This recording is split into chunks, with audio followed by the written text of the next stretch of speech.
Hello everyone, I welcome you all. Indo पाठशाला में आप सभी का स्वागत है। आज के वीडियो में हम कवर करने जा रहे हैं मोस्ट इम्पॉर्टेंट करंट अफेयर्स का जो टॉपिक है एग्रीकल्चर। सारे एग्जाम में, चाहे आप यूपीएससी बोलिए, पीसीएस एग्जाम में, लोअर पीसीएस में, कम से कम 2 से 3 क्वेश्चन इस पर्टिकुलर टॉपिक से देखने को मिलते हैं। या तो आपको गवर्नमेंट स्कीम पूछ लेता है, या तो फिर इंडिया का लार्जेस्ट प्रोड्यूसर पूछ लेता है, या फिर वर्ल्ड का लार्जेस्ट प्रोड्यूसर पूछ लेता है। कुछ कुछ डेटाज रहते हैं, कुछ स्कीम के बारे में होते हैं। तो आप देखिएगा 2 से 3 क्वेश्चन तो पक्के होते हैं। कभी कभी किसी एग्जाम में 5 से 7 क्वेश्चन भी इस सेक्शन से पूछ लिए जाते हैं। जैन से लेके दिसंबर लेटेस्ट इन्फॉर्मेशन तक हम कवर करने जाएंगे। तो हो सकता है कि एग्रीकल्चर के करंट अफेयर्स के लिए 2 से 3 वीडियोस और लगे। तो लेट्स स्टार्ट द डिस्कशन। यहाँ पे हम मोस्ट इंपॉर्टेंट क्वेश्चंस कवर करने का प्रयास करेंगे एंड बाकी वाले वीडियोस में भी हम सारा इन्फॉर्मेशन कवर करेंगे। So stay tune with us, stay tune with our channel. So let's start the discussion. जो बेस्ट परफॉर्मिंग स्टेट रहा है फॉर यूटिलाइजिंग फंड यूटिलाइजेशन के लिए, जो बेस्ट परफॉर्मिंग स्टेट रहा है कहाँ पे, agriculture infrastructure fund award ceremony 2022 में, वो है आंध्र प्रदेश। तो आंध्र प्रदेश इस कैटेगरी में, यूटिलाइजिंग फंड वाले कैटेगरी में नंबर 1 पे रहा है। परवास मार्केट लिंक स्कीम, जो कि सपोर्ट प्रोवाइड करेगा shipment of agriculture and horticulture perishable items, ये लॉन्च किया है जम्मू एंड कश्मीर ने। नाबार्ड ने एलोकेट किया है 230 crore for rural infrastructure project in Mizoram. 9th session of governing body of international treaty on plant genetic resources for agriculture and food, जिसको हम ITP-GRFA भी बोलते हैं, इसकी जो 9th मीटिंग थी ना, ये 9th मीटिंग हुई है नई दिल्ली में। The global forest sector outlook 2050 है, sorry for the mistake, 2050। It was launched by United nation food and agriculture. So the global forest sector outlook 2050 बहुत इंपॉर्टेंट रिपोर्ट है। तो आप किसने लॉन्च किया है वो याद रखिएगा। पायलट प्रोजेक्ट स्टार्ट हुआ है टू कंप्लीट डिजिटलाइजेशन ऑफ किसान क्रेडिट कार्ड। किसान क्रेडिट कार्ड वाली जो स्कीम थी, इसको 100% डिजिटलाइज करना है इन सिलेक्टेड सेक्टर्स। स्टार्टिंग में MP और तमिलनाडु था, अभी रिसेंटली और भी स्टेट्स ने इसको लॉन्च किया है। तो ये अनाउंस किसने किया है ऐसे इस टाइप के प्रोजेक्ट? तो it was announced by RBI। अब नेक्स्ट है वर्ल्ड फिशरी डे मनाया गया था, वर्ल्ड फिशरीज डे मनाया गया था दमन में, एंड ये मनाया गया था 21 नवंबर 2022 को, लास्ट मंथ मनाया गया है। एंड आपको ध्यान में ये रखना है कि इस दिन पे जब ये सेलिब्रेट किया जा रहा था तो बहुत सारे स्टेट को बहुत सारे अवार्ड्स मिले हैं। तो उनमें से Chhattisgarh has been awarded, Chhattisgarh को सिलेक्ट किया गया है best inland state award in the field of fishery. तो इनलैंड फिशरी के लिए जो अवार्ड दिया गया है वो छत्तीसगढ़ को दिया गया है। अगर हम कर्नाटका की बात करें तो Karnataka has been selected as the best coastal state award in the field of fisheries. And Himachal Pradesh की बात करें तो Himachal Pradesh has been selected for the best Himalayan and north east. तो हिमालय और नॉर्थ ईस्ट रीजन को कंबाइन कर दिया गया है। इनके एरिया में in the field of fisheries जिसको अवार्ड मिला है वो है हिमाचल प्रदेश को। तो Chhattisgarh inland, Karnataka coast and Himachal जो है वो हिमालय नॉर्थ ईस्ट। ये आप ऐसे भी याद रख सकते हैं कि जो छत्तीसगढ़ का एरिया है वो इनलैंड वाला एरिया है। कर्नाटका आपको पता है कि वेस्टर्न घाट में कोस्टल साइड आता है ना। छत्तीसगढ़ आपका इनलैंड हो जाता है, कर्नाटका आपका कोस्टल हो जाता है, और हिमाचल प्रदेश है वो यहाँ पे हिमालय के रीजन में आता है। तो इस हिसाब से भी अगर आप अवार्ड में वहाँ जाके आपको एग्जैक्टली याद ना आए तो एरिया वाइज भी आप ध्यान में रखिएगा। अगली स्कीम है जिसको PM मोदी ने इनॉग्रेट किया था। तो PM जब भी कोई स्कीम को इनॉग्रेट करते हैं उससे रिलेटेड आप क्वेश्चंस देखने को मिलते हैं। तो PM ने 600 प्रधानमंत्री किसान समृद्धि केंद्र को इनॉग्रेट किया है। यहाँ पे इस स्कीम के अंदर 3.5 लाख फर्टिलाइजर की जो रिटेल शॉप है ना, इन रिटेल शॉप को कन्वर्ट किया जाएगा प्रधानमंत्री किसान समृद्धि केंद्र के रूप में, और ये होगा फेज्ड वाइज मैनर में। तो आपसे पूछ सकता है कि PM किसान समृद्धि केंद्र किससे रिलेटेड है? तो it is related to fertiliser retail shop को कन्वर्ट करना है, एंड PM ने 600 इनॉग्रेट किया है। एंड इसके साथ साथ में टोटल 3.5 लाख रिटेल शॉप को कन्वर्ट किया जाएगा फेज्ड वाइज मैनर में। नेक्स्ट है प्रधानमंत्री प्रणाम स्कीम। पीएम प्रणाम का फुल फॉर्म है प्रधानमंत्री promotion of alternate nutrient for agriculture management योजना।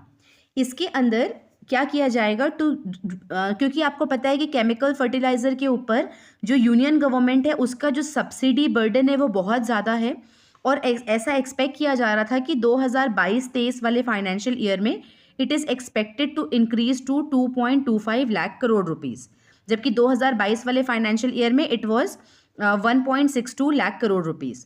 तो ये जो सब्सिडी बर्डन जो दिख रहा है कि बढ़ने वाला है, इसको टैकल करने के लिए क्या किया जाएगा कि जो 50% सब्सिडी सेविंग्स है, सब्सिडी में जो सेविंग किया गया है इसको पास किया जाएगा स्टेट को एज अ ग्रांट के रूप में।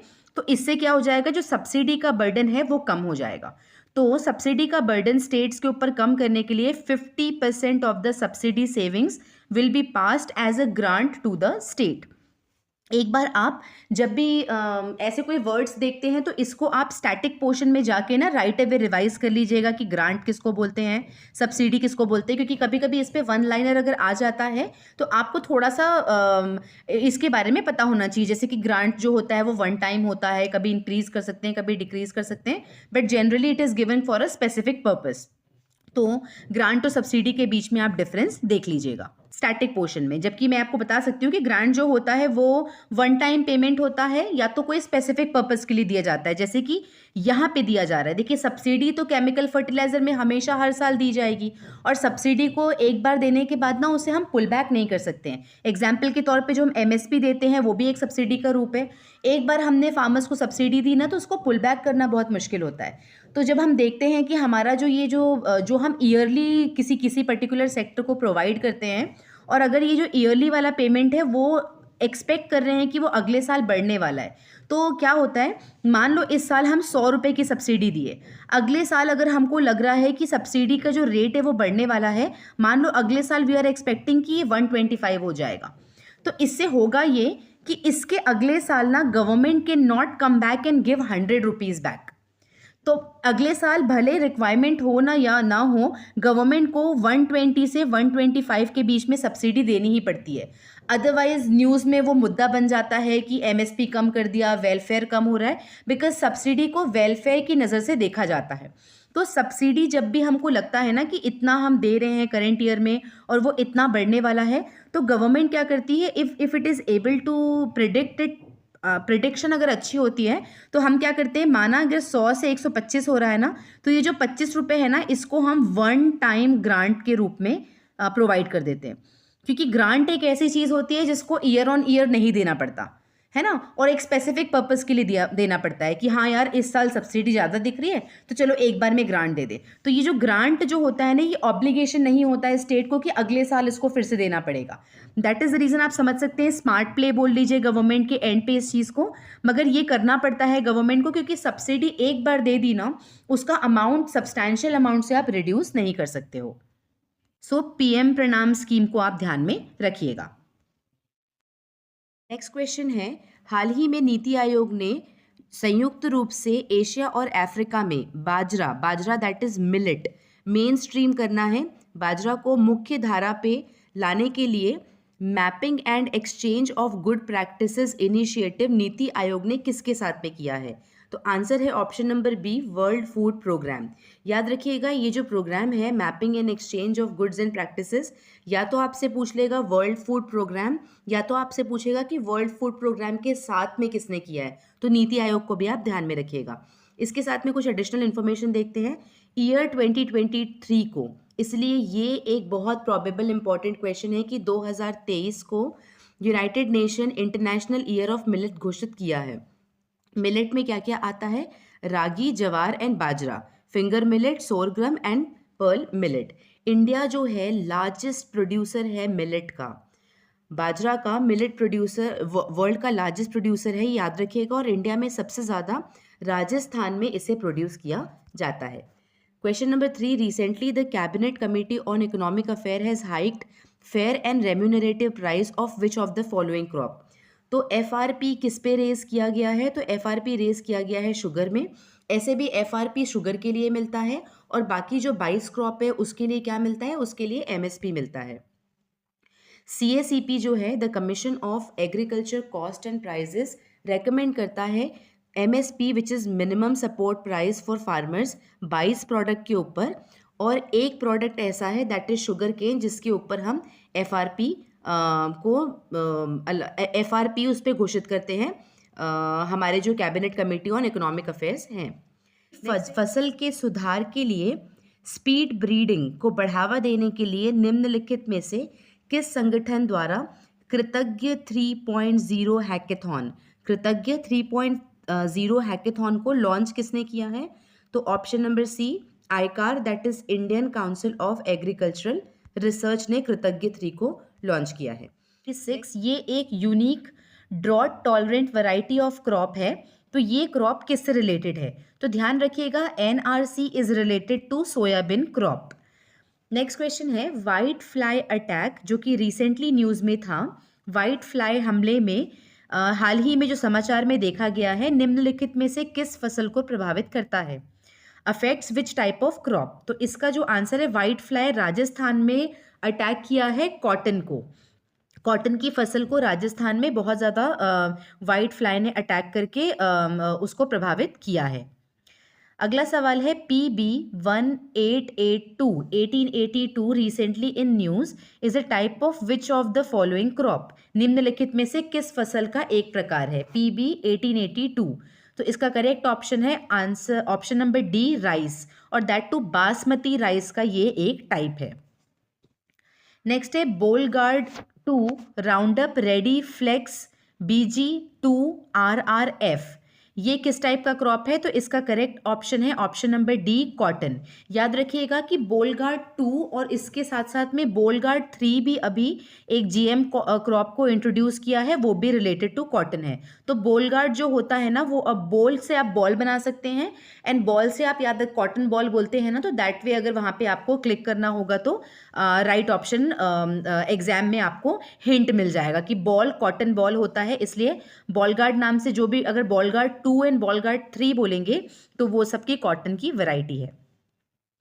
नेक्स्ट है DMH11, ये एक हाइब्रिड वेरिएंट का क्रॉप है जो कि डेवलप किया गया है researchers at the centre for genetic manipulation of crop plant at the university of Delhi. तो ये किस टाइप का प्लांट है? तो DMH11 is a type of mustard. DMH11 is a result of cross breeding of 2 varieties. तो एक तो हो गया वरुण वैरायटी का जो क्रॉप है, और एक है हीरा 2। वरुण और हीरा 2 को दोनों की जीन्स से निकाल के इसको इंट्रोड्यूस किया था। तो such a cross breeding can not happen naturally, so it was done by introducing genes from 2 soil bacterium. कौन कौन सा बैक्टीरियम निकाला है? बारनेस निकाला है एंड बार स्टार निकाला है। इन दोनों के सॉइल बैक्टीरियम को निकाल के, इनकी जीन्स को निकाल के DMH11 को बनाया गया है। Recently, Prime Minister inaugurated IFFCO's first liquid nano urea plant at which place? इसको आप मार्क कर लीजिएगा, क्योंकि जब भी फर्स्ट आता है, फर्स्ट कुछ भी होता है, फर्स्ट अपॉइंटमेंट होता है, फर्स्ट प्लांट होता है, फर्स्ट एयरपोर्ट होता है, एनीथिंग फर्स्ट इन न्यूज़ हमेशा एग्जाम के पॉइंट ऑफ व्यू से बहुत इंपॉर्टेंट होता है। तो first plant first liquid nano urea plant का इनॉग्रेशन PM ने किया है कालोल गुजरात में। तो कालोल गुजरात में ये पहला प्लांट है, और ये किसको बिलोंग करता है? तो IFFCO का है। तो ऐसा पूछ भी सकते हैं कि first liquid nano urea plant कौन सी कंपनी को बिलोंग करता है? तो IFFCO वाला भी क्वेश्चन आ सकता है, और ये प्लांट कहाँ लोकेटेड है? कालोल गुजरात में, तो ये भी आ सकता है। नेक्स्ट है the purple revolution. This is also one of the most important question, क्योंकि आपने प्रीवियस ईयर में देखा होगा डिफरेंट काइंड ऑफ रेवोल्यूशन के ऊपर क्वेश्चन आए हैं।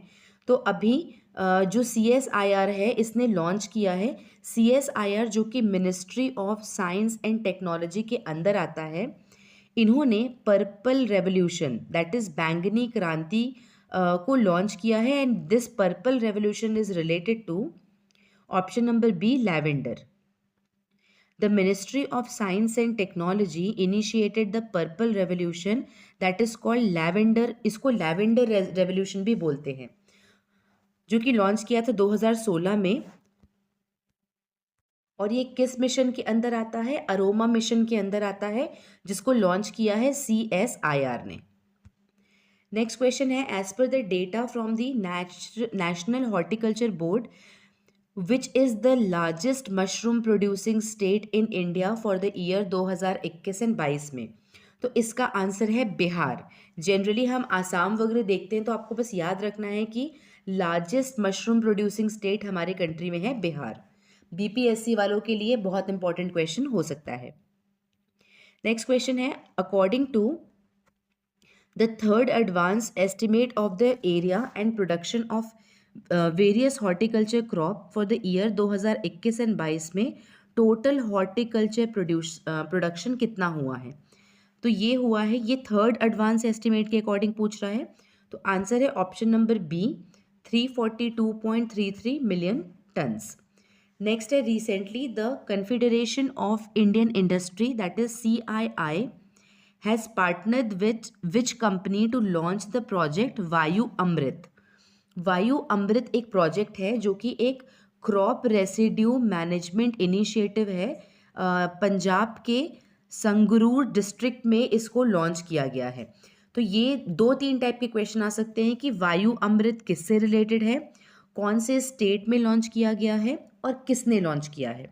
तो किसने लॉन्च किया है? CII ने पार्टनर किया है Indian oil corporation limited IOCL से। ये जो वायु अमृत है, ये क्या चीज़ है? ये एक क्रॉप रेसिड्यू मैनेजमेंट इनिशिएटिव है। कहाँ पे लॉन्च किया गया है? पंजाब के संगरूर डिस्ट्रिक्ट में। नेक्स्ट है, कदीरी लिपक्षी 1812, ये किस टाइप का क्रॉप है? तो इसका आंसर है groundnut, Kadiri Lepakshi. Recently world food price index किसने लॉन्च किया है? इंपॉर्टेंट क्वेश्चन है, नाम ध्यान में रखिए। आंसर है यूनाइटेड नेशन का फूड एंड एग्रीकल्चर ऑर्गेनाइजेशन, जिसको हम शॉर्ट फॉर्म में FAO भी बोलते हैं। Which city has been recognised as the 2021 tree city of the world? ये बहुत बहुत बहुत इंपॉर्टेंट क्वेश्चन है। 2 साल पहले आपको UPPCS में भी पूछा था कि ग्रीन सिटी किसको बोलते हैं, तो इस बार ट्री सिटी बोला है। तो ट्री सिटी, और ये किसने दिया है? तो Food and Agriculture Organization, again United Nation का FAO ने दिया है, एंड आर्बर डे फाउंडेशन ने मिल के 2021 का tree city of the world घोषित किया है, ऑप्शन नंबर सी, मुंबई को। जनरली ट्री सिटी देख के हम साउथ के किसी साइड को, स्पेशली अगर बेंगलुरु ऑप्शन में है तो हम बेंगलुरु से कंफ्यूज कर देते हैं। वन ऑड क्वेश्चन है, इसको इसलिए आप इसको ध्यान में रखिएगा कि मुंबई ऑप्शन है। मुंबई एंड हैदराबाद, इन दोनों को अवार्ड किया गया है 2021 का tree city of the world by the Food and Agriculture Organization of United Nation and Arbor Day Foundation. Which ministry organize the Kisan Bhagidari प्राथमिकता हमारी? किसान भागीदारी प्राथमिकता हमारी को लॉन्च किया गया है ministry of agriculture and farmer welfare ने। सो जो मिनिस्ट्री ऑफ फिशरी है, ministry of fisheries, animal husbandry and dairy, इन्होंने along with the ministry of agriculture and farmer, तो ये दोनों मिनिस्ट्री का नाम आपको ध्यान में रखना है, ऑप्शन में से किसी भी एक का दे सकता है। इन लोगों ने एक हफ्ते का किसान भागीदारी प्राथमिकता हमारी कैंपेन 25 से 30 अप्रैल 2022 को ऑर्गेनाइज किया था, और this was the part of आज़ादी का अमृत महोत्सव। नेक्स्ट क्वेश्चन है, system of rice intensification SRI, जो कि न्यूज़ में रहा है काफ़ी दिनों से, as a lot of Indian state are practicing this, तो ये सबसे पहले किसने डेवलप किया था? तो ऑप्शन नंबर डी, मडागास्कर ने। System of rice intensification generally किससे रिलेटेड है? तो इट प्रोमिसेस टू सेव 15 से 20% of ground water and improves rice की productivity which is almost at the stagnant point right now. सबसे पहले मेडागास्कर ने start किया था 1980s को, उसके बाद से बहुत सारी कंट्रीज़ ने इसे अडॉप्ट किया है इंक्लूडिंग इंडिया ने। SRI याद रखिएगा, मेडागास्कर। MNRE मिनिस्ट्री ने एडवाइजरी जारी किया है for general public on PM Kusum, तो PM कुसुम किससे रिलेटेड स्कीम है? तो it is related to solar pumps. Next question है which institute with S farm India has launched a farm land price index. तो farm land price index news में काफ़ी रहा है, ध्यान में रखिएगा। IIM अहमदाबाद ने इसे लॉन्च किया है। इस लेक्चर का लास्ट क्वेश्चन है recently the national conference of state agriculture and horticulture ministry was held in which of the following cities. तो इसका आंसर है बेंगलुरु में। ये 14 से 15 जुलाई के बीच में ये national conference of state agriculture and horticulture ministry conference launch हुई थी। कहाँ पे? ओरा हॉल ताज यशवंतपुर बेंगलुरु में। और इसका चेयरमैन किसने किया था? श्री नरेंद्र सिंह तोमर ने। इस लेक्चर के फ्री PDF के लिए आप हमारा टेलीग्राम चैनल ज्वाइन कर सकते हैं, लिंक डिस्क्रिप्शन बॉक्स में आपको मिल जाएगा।